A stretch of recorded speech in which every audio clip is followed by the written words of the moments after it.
नमस्कार, स्वागत है आप सभी का डीडी न्यूज के इस खास बुलेटिन एक्सप्रेस 100 में, जहां हम आपके लिए लेकर आते हैं राजनीति, मनोरंजन, देश दुनिया, खेल और व्यापार जगत की सभी बड़ी खबरों को एक्सप्रेस यानी फटाफट अंदाज में। मैं हूं गौरव श्रीवास्तव, तो देखिए खबरें तेज रफ्तार से।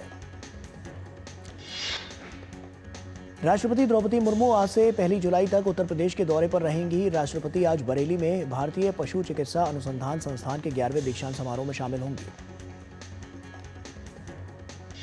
राष्ट्रपति द्रौपदी मुर्मू आज गोरखपुर के अखिल भारतीय आयुर्विज्ञान संस्थान एम्स के पहले दीक्षांत समारोह में भी शामिल होंगी।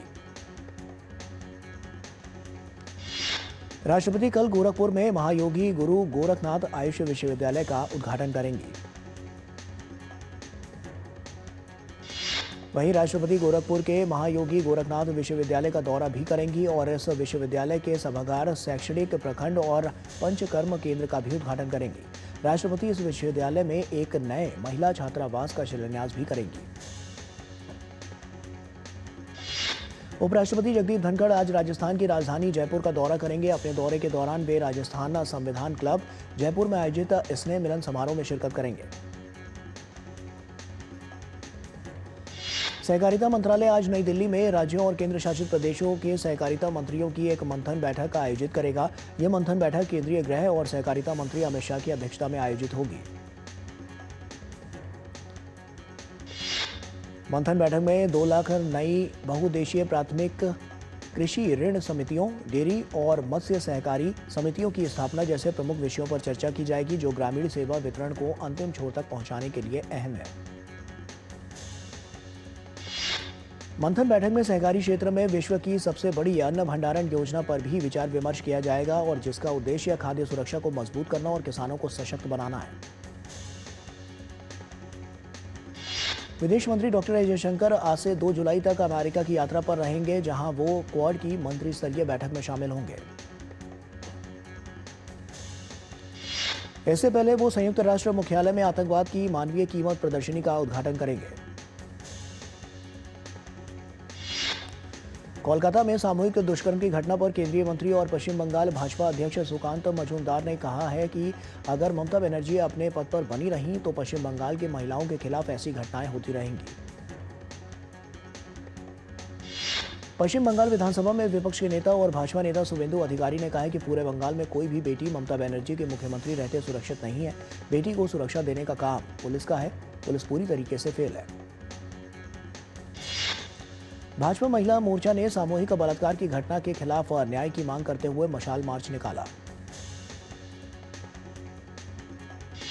भाजपा महिला मोर्चा ने मुख्यमंत्री ममता बनर्जी के शासनकाल में हो रही इस तरह की घटनाओं की निंदा की है और उनसे इस्तीफा मांगा है।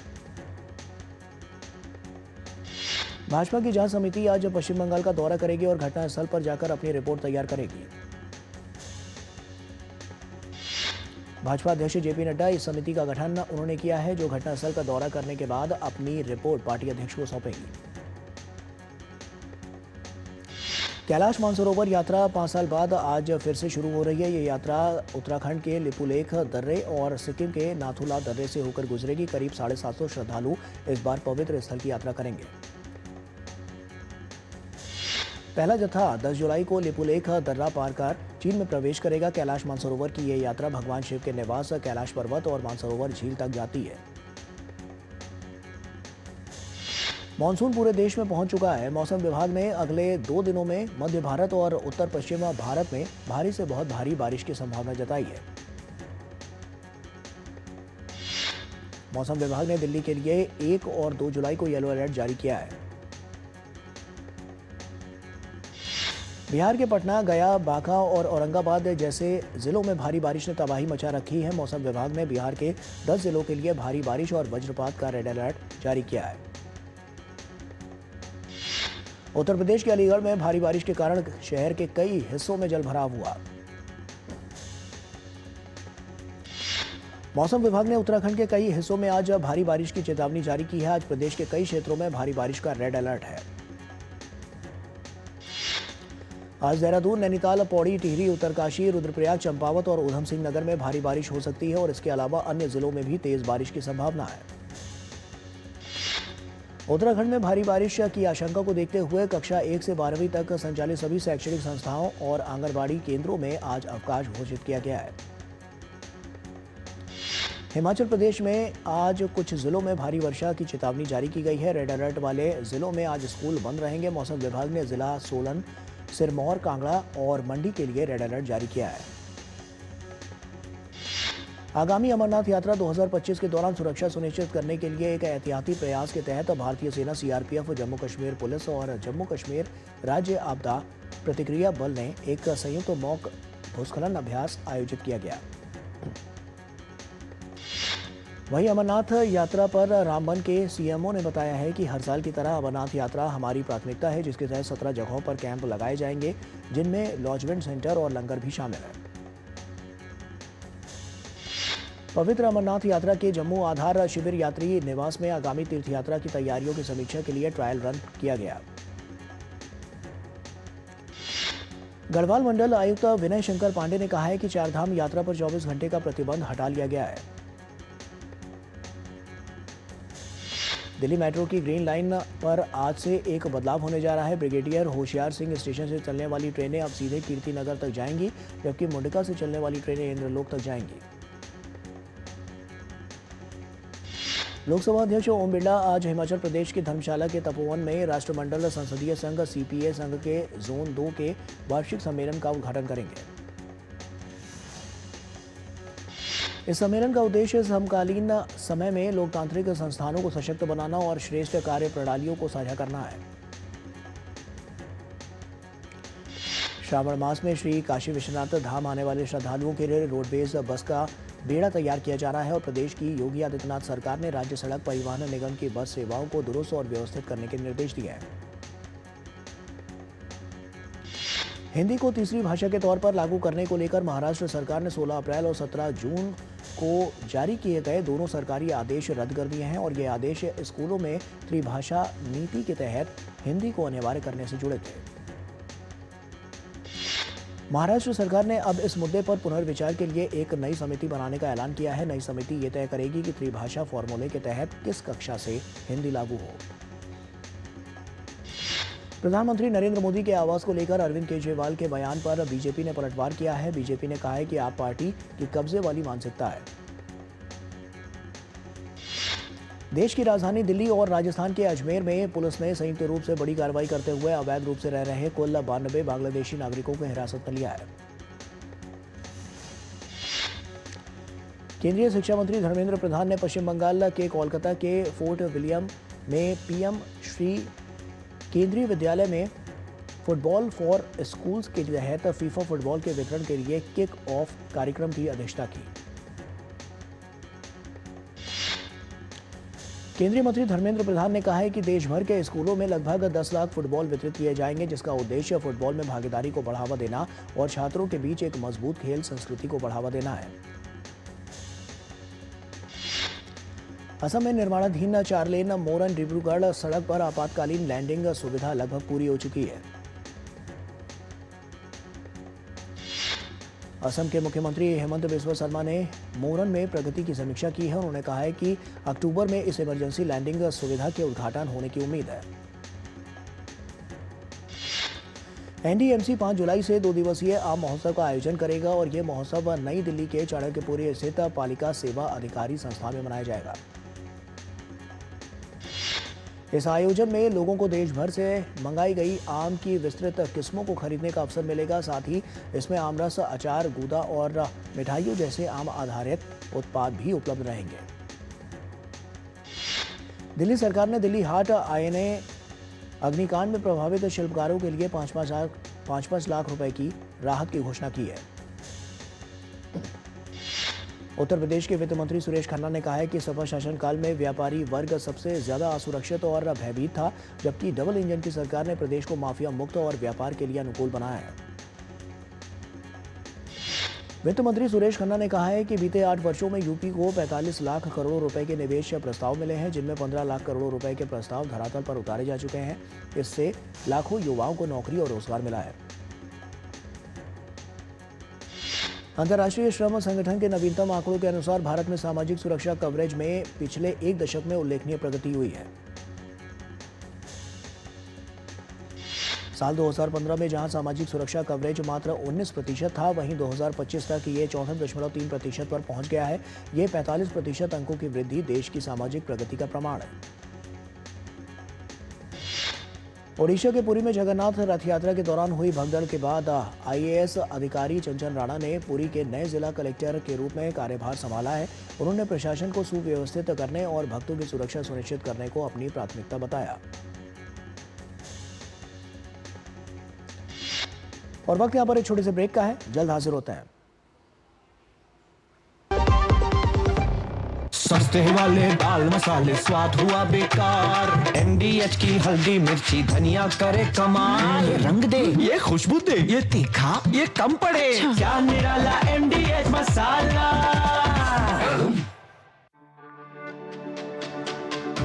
मेरी पसंद, मेरी पसंद,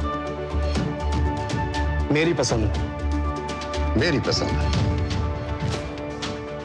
हमारी पसंद, हम सबकी पसंद। मजबूत देश का मजबूत सरिया हो गया स्टील। टाइम पे खा लेना और प्लीज बाइक धीरे चलाना जी। और ये तुम्हारी सेफ्टी के लिए। अरे एक बात तो रह गई, LIC ये हमारी सेफ्टी के लिए।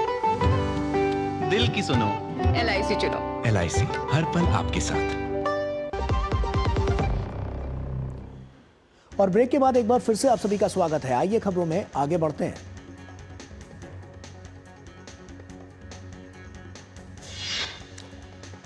एनटीपीसी लिमिटेड की पूर्ण स्वामित्व वाली सहायक company NTPC renewable energy limited ने घोषणा की है कि उसने मध्य प्रदेश में 220 मेगावाट की शाजापुर सौर परियोजना को पूरी तरह से चालू कर दिया है। कंपनी ने एक्सचेंज फाइलिंग के जरिए अंतिम चरण 120 मेगावाट क्षमता के पूरा होने की घोषणा की है और इसके साथ ही सौर पार्क की पूरी यूनिट 2 अब व्यावसायिक रूप से चालू हो गई है। भारत $5 ट्रिलियन की अर्थव्यवस्था के सपने को साकार करने के करीब पहुंच रहा है। ऑटोमोबाइल सेक्टर देश के सकल घरेलू उत्पाद में लगभग 7.1% और विनिर्माण सकल घरेलू उत्पाद में लगभग 49% का योगदान देकर विकास के मजबूत स्तंभ के रूप में उभर रहा है। देश में यह सेक्टर 3.7 करोड़ से अधिक नौकरियों के अवसर पैदा करता है और भारत के कुल निर्यात में लगभग 8% का योगदान देता है। भारत का रिटेल सेक्टर तेजी से आगे बढ़ रहा है और आने वाले महीनों में इसके और तीव्र गति से बढ़ने की उम्मीद है। ये जानकारी रिटेलर्स एसोसिएशन ऑफ इंडिया की ओर से दी गई है। RAI के अनुसार देश का रिटेल सेक्टर वर्तमान में 5% की दर से बढ़ रहा है और जल्द ही ये गति पकड़ेगा और 9 से 10% की वृद्धि दर पर पहुंच जाएगा। भारतीय सीमेंट सेक्टर की वॉल्यूम मई में सालाना आधार पर 9% बढ़कर 39.6 मिलियन मीट्रिक टन हो गई है। सरकार इथेनॉल ब्लेंडिंग के जरिए एक तरफ देश के कच्चे तेल आयात को कम करके बहुमूल्य विदेशी मुद्रा की बचत कर रही है और दूसरी तरफ इससे किसानों को भी बड़ा फायदा हो रहा है। केंद्रीय पेट्रोलियम और प्राकृतिक गैस मंत्री हरदीप सिंह पुरी ने कहा है कि इथेनॉल ब्लेंडिंग प्रोग्राम के तहत सरकार बीते 11 वर्षों में अब तक किसानों को 1,18,126 करोड़ रुपए से भी अधिक का भुगतान कर चुकी है। भारत की निजी खपत में मजबूत वृद्धि देखी गई है और ये 2 दशकों में देश के सकल घरेलू उत्पाद में उच्चतम हिस्सेदारी तक पहुंच गई है। भारतीय रेलवे जल्द ही एक नया आधुनिक पैसेंजर रिजर्वेशन सिस्टम लेकर आ रहा है जो 1 मिनट में 1.5 लाख से ज्यादा टिकट बनाने की क्षमता रखेगा। नया सिस्टम साल दिसंबर 2025 तक तैयार हो जाएगा। यात्रा को लेकर अनिश्चितता में सुधार के लिए रेल मंत्रालय वेट लिस्टेड टिकटों की एडवांस चार्टिंग को जल्द लागू करेगा। अब ट्रेन के चलने से 8 घंटे पहले चार्ट तैयार किया जाएगा। भारत की शीर्ष 10 सबसे मूल्यवान कंपनियों में से 9 के बाजार पूंजीकरण में इस हफ्ते 2.34 लाख करोड़ रुपए की संयुक्त वृद्धि हुई है। इसकी वजह शेयर बाजार का अच्छा प्रदर्शन था। केंद्र सरकार ने कहा है कि सरकार 2047 तक विकसित भारत बनने की राह पर आगे बढ़ते हुए नीति निर्माण के लिए समय पर और गुणवत्तापूर्ण डेटा लगातार उपलब्ध कराने के लिए डिजिटल परिवर्तन प्रक्रिया को पूरा करने के लिए प्रतिबद्ध है। केंद्रीय पर्यावरण, वन और जलवायु परिवर्तन मंत्रालय ने कृषि भूमि में पेड़ों की कटाई के लिए आदर्श नियम जारी किए हैं और इसका उद्देश्य नियामक ढांचे को सरल बनाने और कृषि वानिकी को बढ़ावा देने में राज्यों और केंद्र शासित प्रदेशों का समर्थन करना है। आगामी NTNS पोर्टल पर कृषि वानिकी वृक्षारोपण के जियो टैग किए गए डेटा को रखा जाएगा और पेड़ों की कटाई के लिए किसानों के आवेदनों को मंजूरी देने की सुविधा होगी। सांख्यिकी और कार्यक्रम कार्यान्वयन मंत्रालय के अंतर्गत राष्ट्रीय नमूना सर्वेक्षण कार्यालय ने GOI स्टेट्स मोबाइल एप्लीकेशन का शुभारंभ किया। ये पहल सभी नागरिकों के लिए आधिकारिक सांख्यिकी को सुलभ और उपयोगकर्ता केंद्रित बनाने की भारत की प्रतिबद्धता की दिशा में एक प्रमुख महत्वपूर्ण उपलब्धि है। ब्रांड फाइनेंस इंडिया 2025 रिपोर्ट में अमूल देश का सबसे भरोसेमंद फूड ब्रांड बना है। अमूल की ब्रांड वैल्यू $4.1 बिलियन रही, जबकि मदर डेयरी $1.15 बिलियन के साथ दूसरे नंबर पर है। टोरेंट फार्मास्यूटिकल्स ने रविवार को घोषणा की है कि वो JB केमिकल्स एंड फार्मास्यूटिकल्स में प्रमुख हिस्सेदारी खरीदेगा और 19,500 करोड़ रुपए के सौदे से वो भारत की दूसरी सबसे बड़ी दवा कंपनी बन जाएगी। पश्चिमी तुर्की प्रांत इज़मिर में भीषण आग को बुझाने का प्रयास किया गया। बताया गया है कि 11 विमानों और 27 हेलीकॉप्टरों की सहायता से 1000 से अधिक अग्निशमन कर्मी आग बुझाने में जुटे। चिली में रविवार को मतदाता मतदान केंद्रों पर राष्ट्रपति गैब्रियल बोरिक के उत्तराधिकारी को चुनने के लिए प्राथमिक चुनाव में शामिल हुए, जो नवंबर में होने वाले अगले राष्ट्रपति चुनाव में वामपंथी गठबंधन की ओर से राष्ट्रपति पद के लिए चुनाव लड़ेंगे। पोप लियो ने वेटिकन में रोम के संरक्षक सेंट पीटर और पॉल के लिए सामूहिक प्रार्थना समारोह के दौरान 54 नए महानगरीय आर्क बिशपों पर पल्लियम लगाया। मैक्सिकन अधिकारियों ने कहा है कि देश के मध्य में ईंधन चोरी करने वाले एक शक्तिशाली आपराधिक संगठन के हिस्से के रूप में 32 लोगों को गिरफ्तार किया गया। अमेरिका के राष्ट्रपति डोनाल्ड ट्रंप ने कहा है कि 9 जुलाई के बाद वैश्विक टैरिफ से राहत नहीं मिलेगी। उन्होंने कहा है कि इसके बाद वो अधिकांश देशों पर टैरिफ पर 90 दिवसीय रोक को बढ़ाने की योजना नहीं बना रहे हैं। ट्रंप ने कहा है कि अगर कोई देश अमेरिका के साथ सौदा नहीं करता है तो उसे टैरिफ देना होगा। अमेरिकी संसद सीनेट में डोनाल्ड ट्रंप के खर्च विधेयक को मतदान के लिए आगे बढ़ाया गया है। मतदान में इस प्रस्ताव पर कई रिपब्लिकन सांसदों का मत अलग और विभाजित दिखा। बता दें कि ये खर्च विधेयक प्रस्ताव ट्रंप के घरेलू एजेंडे के प्रमुख हिस्सों के रूप में पूरा करेगा और साथ ही सामाजिक कल्याण कार्यक्रमों में भारी कटौती भी करेगा। सर्बिया में राष्ट्रपति अलेक्जेंडर वुसिक की सरकार के खिलाफ प्रदर्शन जारी है। राष्ट्रपति अलेक्जेंडर वुसिक के 12 साल के शासन को समाप्त करने और शीघ्र चुनाव कराने की मांग को लेकर प्रदर्शन कर रहा है।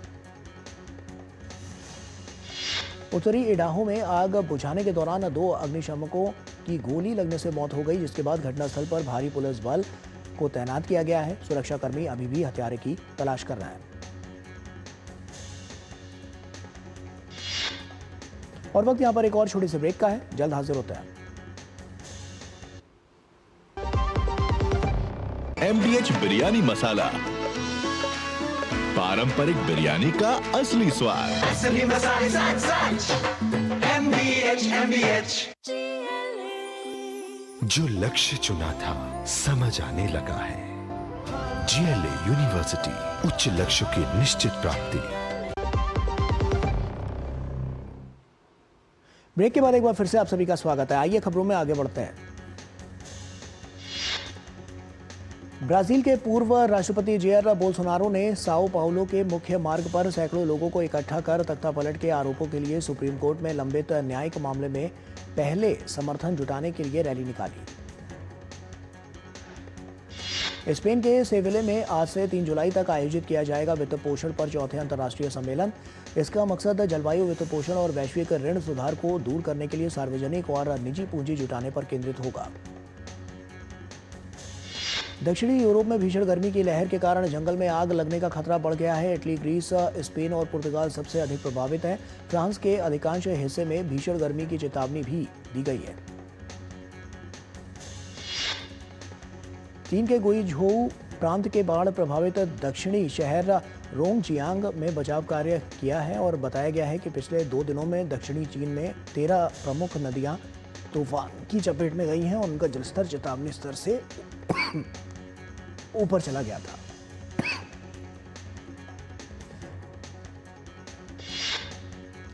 छोटा सा ब्रेक, जल्द हाजिर होते हैं।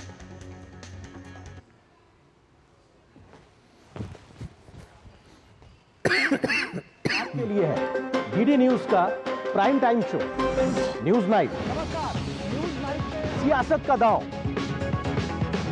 खेत खलिहान और गांव, सत्ता का गलियारा, दुनिया का हर किनारा, जिम्मेदार आवाज, निष्पक्ष नजरिया, पल पल का अपडेट,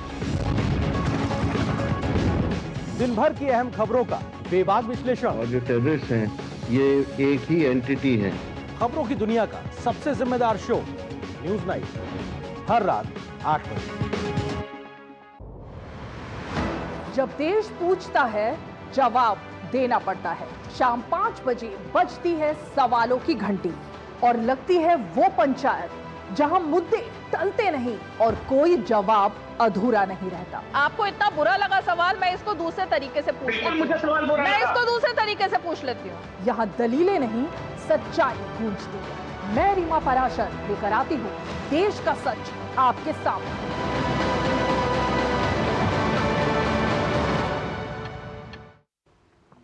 ब्रेक के बाद एक बार फिर से आप सभी का स्वागत है। आइए खबरों में आगे बढ़ते हैं। रूस ने पश्चिमी, दक्षिणी और मध्य यूक्रेन पर रात में ड्रोन, क्रूज और बैलिस्टिक मिसाइलों का इस्तेमाल किया, जिससे घरों और बुनियादी ढांचे को नुकसान पहुंचा और कम से कम 6 लोग घायल हो गए। टेनिस के सबसे प्रतिष्ठित टूर्नामेंट विंबलडन 2025 का आगाज आज से होने जा रहा है। लंदन में आयोजित हो रहे विंबलडन 2025 का फाइनल 13 जुलाई को होगा। विंबलडन 2025 के पहले दौर में आज कुल 32 मुकाबले खेले जाएंगे। पुरुष सिंगल में डिफेंडिंग चैंपियन कार्लोस अल्कराज का पहला मुकाबला दुनिया के 9वें नंबर के इटली के टेनिस खिलाड़ी फैबियो फोग्निनी से होगा और ये मैच आज शाम 6 बजे खेला जाएगा। विंबलडन 2025 महिला सिंगल में आज स्पेन के पाउला बडोसा केटी बोल्टर से भिड़ेंगी। विंबलडन पुरुष और महिला डबल्स मुकाबलों की शुरुआत 2 जुलाई से होगी। दूसरे नंबर की खिलाड़ी कोको गॉफ मंगलवार को डायना यात्रेमस्का के खिलाफ अपना अभियान शुरू करेंगी।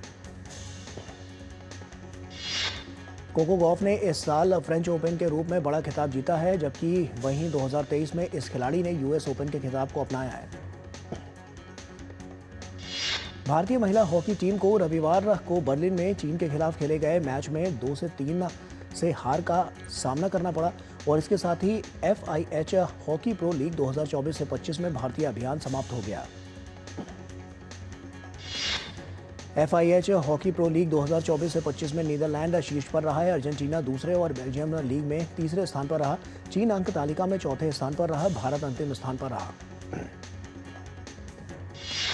भारतीय टीम को प्रतिष्ठित FIH प्रो लीग में फिर से अपना स्थान हासिल करने के लिए FIH नेशंस कप खेलना होगा। हैरी केन के 2 शानदार गोलों की बदौलत बायर्न म्यूनिख ने फीफा क्लब वर्ल्ड कप के क्वार्टर फाइनल में प्रवेश कर लिया। रविवार को मियामी में हार्ड रॉक स्टेडियम में खेले गए मुकाबले में बायर्न ने ब्राजील के फ्लेमेंगो को 4-2 से हराया। इस जीत के साथ बायर्न अब सेमीफाइनल में जगह बनाने के लिए शनिवार को अटलांटा में पेरिस सेंट जर्मेन से भिड़ेगा। एवर्टन फुटबॉल क्लब के स्टार स्ट्राइकर डोमिनिक कैल्वर्ट-लेविन ने रविवार को घोषणा की है कि वो जून के अंत में अपना अनुबंध समाप्त होने के बाद क्लब को छोड़ देंगे। अब वो फ्री एजेंट के रूप में उपलब्ध होंगे। 28 वर्षीय कैल्वर्ट-लेविन ने 9 सीजन तक क्लब का प्रतिनिधित्व किया, जिसमें उन्होंने कुल 274 मैचों में 71 गोल किए।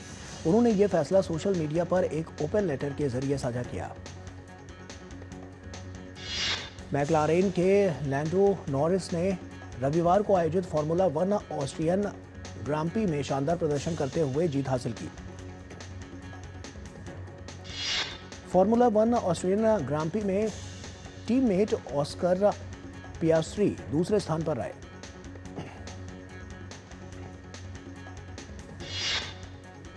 और इसी के साथ एक्सप्रेस न्यूज में फिलहाल अभी के लिए इतना ही है। हमें दीजिए इजाजत। नमस्कार।